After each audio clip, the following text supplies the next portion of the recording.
किशोरी जी का स्वागत करें। जोरदार, बहुत जोरदार तालियां।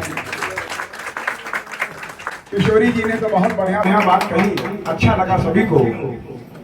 मैं तो धन्य हूं और धन्यवाद प्रभु का करता हूं उस माँ बाप का जिसने इस बच्ची को जन्म दिया। उस माँ बाप के लिए जोरदार तालियां। राधे राधे मेरे प्रियजनों, मुझे यहाँ पर आमंत्रित करने के लिए बहुत बहुत धन्यवाद। मुझे यहाँ पर आकर बहुत खुशी हो रही है और क्योंकि मैं यहाँ पर आप सब लोगों से बहुत छोटी हूँ, तो अगर मेरे बोलने में कोई भी त्रुटि हो जाए तो मुझे अपना घर का सदस्य मानकर क्षमा करिएगा। और मैं सच्चिदानंद भगवान श्री कृष्ण से प्रार्थना करती हूँ कि वो हम सभी लोगों का जीवन आनंद और भक्ति पूर्वक रखें, और वो तभी संभव है जब सच्चिदानंद भगवान श्री कृष्ण की कृपा हम सब भक्तजनों पर होगी। अब आप लोग सोच रहे होंगे कि मैं भगवान श्री कृष्ण का नाम लेने से पहले सच्चिदानंद क्यों लगा रही हूँ। तो सच्चिदानंद 3 शब्दों को जोड़कर एक शब्द बना है सच्चिदानंद। वो 3 शब्द हैं सत, चित और आनंद।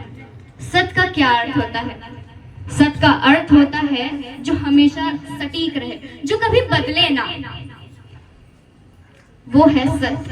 अगर देखा जाए तो जैसे बूंद में जल है और जल में बूंद है, ठीक उसी प्रकार से श्री कृष्ण में सत्य है और सत्य में है श्री कृष्ण। दूसरे शब्द की ओर आए, चित। तो चित का अर्थ होता है चेतना, और वो चेतना हम सभी भक्तजनों के अंदर परमात्मा के रूप में होती है। और जिस दिन ये चेतना समाप्त हो जाती है, लोग इस शरीर को मिट्टी कहना प्रारंभ कर देते हैं। तीसरा शब्द पे आते हैं जो कि है आनंद। आनंद के जो साक्षात विग्रह हैं, आनंद की ही जो प्रीत मूर्ति है, वो है भगवान श्री कृष्ण। इतने ज्यादा आनंदमयी है श्री कृष्ण कि जब उनका जन्म हुआ था तो सब लोग गा रहे थे कि नंद के घर आनंद भयो जय कन्हैया लाल की। कोई ये नहीं गा रहा था कि नंद के घर गोविंद भयो, नंद के घर कृष्ण भयो। सब यही गा रहे थे कि नंद के घर आनंद भयो जय कन्हैया लाल की। और यहाँ का बहुत ही खूबसूरत भक्ति भरा माहौल देखकर मैं थोड़ा सा प्रकाश भक्ति की ओर डालना चाहूंगी कि भक्ति कैसे की जा सकती है। आप सभी लोगों ने बहुत ही काम होगा, आपका घर का काम है, आपका ऑफिस का काम है।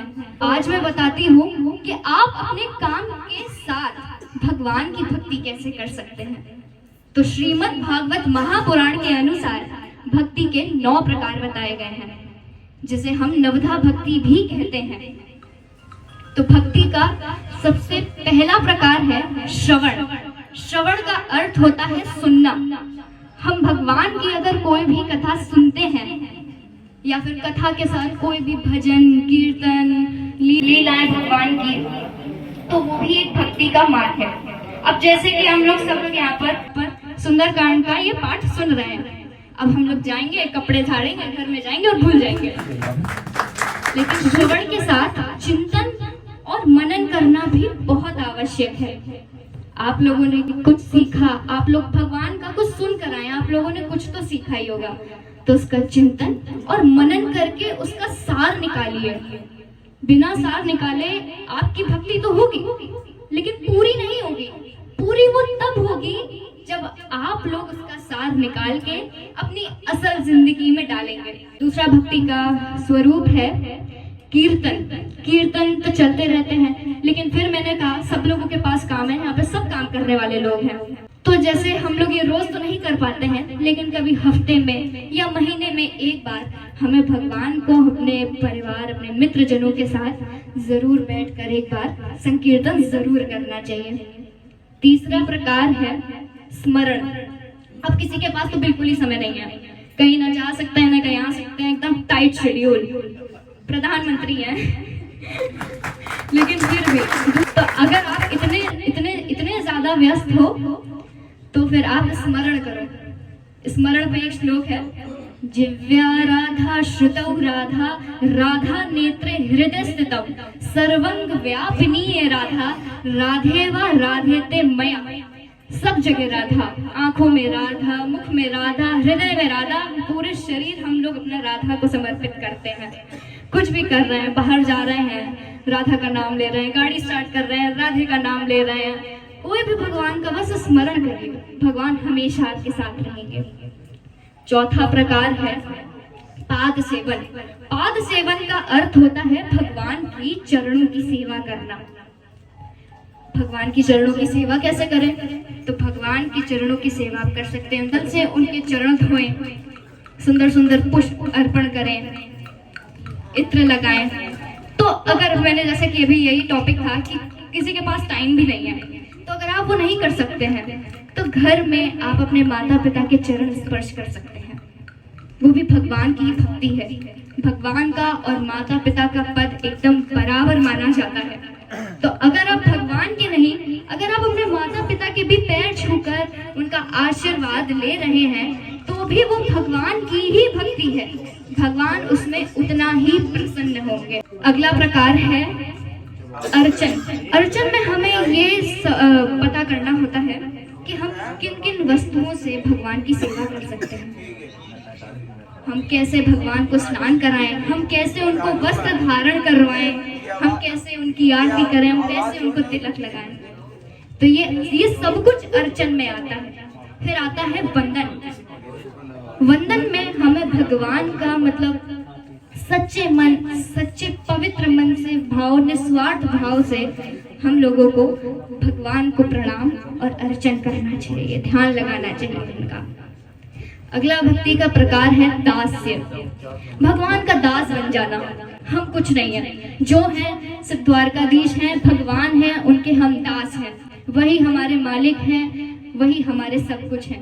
दास बन जाना भगवान का। अगला है सख्य। सख्य का अर्थ होता है मित्र। और हम लोगों की जिंदगी में हमेशा कोई ना कोई एक तो ऐसा मित्र होगा जिससे हम सब कुछ शेयर कर सकते हैं, बिना किसी प्रॉब्लम के सब कुछ बता सकते हैं, बिना किसी झिझक के अपना सारा भेद खोल देते हैं। एक हमेशा मित्र होता है। लेकिन अगर हम लोग वैसा ही मित्र अपना भगवान को बनाए तो हमारे जीवन में कोई भी समस्या ना हो। एक मित्र की तरह भगवान को अपना सारा सुख दुख समस्याएं सब भगवान को बताएं तो निश्चित रूप से भगवान भी आपको एक सच्चे दोस्त की तरह हमेशा मार्गदर्शन करवाएंगे आप लोगों का। जैसे श्री कृष्ण ने अर्जुन का गीता का सार देके मार्गदर्शन करवाया। और अगर बात आती है मित्रता की तो सच्चे मित्र तो सिर्फ श्री कृष्ण ही हैं। इतने सच्चे मित्र हैं श्री कृष्ण कि अपने दोस्त सुदामा के लिए वो तीनों लोग हारने को तैयार बैठे थे।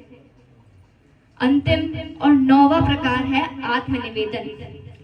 आत्मनिवेदन हमें अपना सारा तन मन धन अपना सारा जीवन भगवान के चरणों में समर्पित करना है। ये अर्थ होता है आत्मनिवेदन का। आत्मनिवेदन सबसे श्रेष्ठ होता है परंतु सबसे कठिन भी होता है। कैसे? हम लोग ये आरती में बोल तो देते हैं तेरा तुझको अर्पण क्या लागे मेरा, लेकिन बस मंदिर से बाहर निकले, प्रसाद लिया, वो मेरी गाड़ी, वो मेरा बंगला, सब कुछ मेरा है, फिर हम भगवान को भूल ही जाते हैं, जो कि बहुत गलत है। तो ये सबसे श्रेष्ठ होने के साथ भी सबसे कठिन भी है। तो चलिए आज मैं अपने शब्दों को यही विश्राम देती हूँ और जाते जाते मैं एक और बात कहना चाहूंगी जिसे आप कृपया करके कभी मत भूलिएगा कि जो मनुष्य केवल अपना ध्यान रखता है वो दुर्योधन है, अपने परिवार वालों के साथ अपना ध्यान रखता है वो युधिष्ठिर है, लेकिन जो पूरे संसार का ध्यान रखता है वो श्री कृष्ण है। और अगर आपको श्री कृष्ण की सही मायने में भक्ति करनी है तो उनके पद चिन्हों पर चलना बहुत जरूरी है। तो इस वजह से मैं एक निवेदन करती हूँ आप सभी लोगों से कि हम सब लोग तो श्रेष्ठ हैं, हम लोग अपने के साथ अपने परिवारजनों का भी पेट भर सकते हैं, लेकिन उन लोगों को क्या जिनके पास रहने की जगह नहीं है, उन लोगों को क्या जिनका इन संसार में कोई नहीं है, उन लोगों को क्या जिनकी 2 वक्त की रोटी उनको नसीब नहीं है। तो मैं आपसे लोगों से निवेदन करती हूँ कि आप अपने सामर्थ्य के अनुसार लोगों की सेवा करें। कोई भूखा दिखे तो उसे भोजन करा दें, आप जीव जंतु पर दया करें, तो इससे श्री कृष्ण भी प्रसन्न होते हैं। और हमारी एक फाउंडेशन है श्री किशोरी फाउंडेशन, जिसमें हम प्रतिदिन 100 से ऊपर लोगों को भोजन कराते हैं, जरूरतमंदों को 100 से ऊपर प्रतिदिन, और 2 साल से कराते आ रहे हैं। और ऐसे बच्चों को पढ़ाते हैं जो कभी स्कूल नहीं जा सकते, जिनके माँ बाप के पास पैसा नहीं होता है कि वो अपने बच्चों को स्कूल भेज सकें, ऐसे बच्चों को पढ़ाते हैं प्रतिदिन, और प्रतिदिन भोजन भी करवाते हैं 100 से ऊपर लोगों को। तो मैं आप सभी लोगों को निमंत्रण देती हूँ, आप आइए और आप अपने हाथों से जरूरतमंदों को परोस कर भोजन खिलाइए और अलग भी लाभ उठाइए इस भक्ति का। द्वारकाधीश महाराज की